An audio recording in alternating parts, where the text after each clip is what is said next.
First, you'll need to head over to the Oracle VirtualBox website and download the installer that matches your operating system.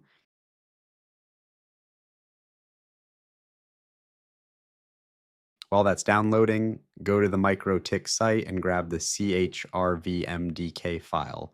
One quick tip, if it comes in a .zip folder, make sure you extract it right away.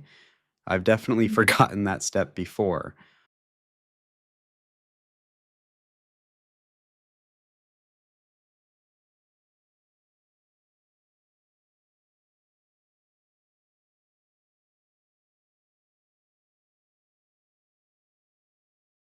Once VirtualBox is installed, open it up and click New to create a virtual machine.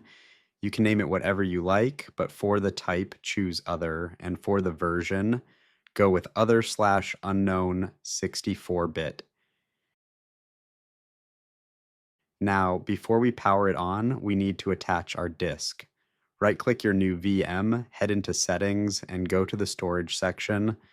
You'll see an existing empty disk there. Go ahead and remove it. Then click the Add icon to import that .vmdk file we just extracted.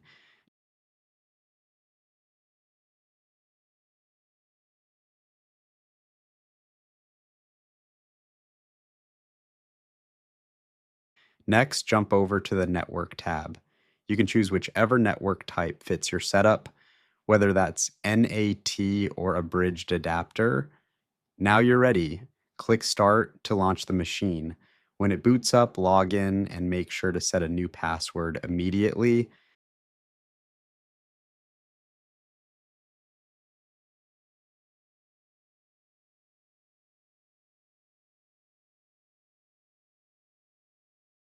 To find your machine's IP, just type IP address print into the command line. Once you have that IP, you can easily access the MikroTik interface through your web browser or by using WinBox, and that's it.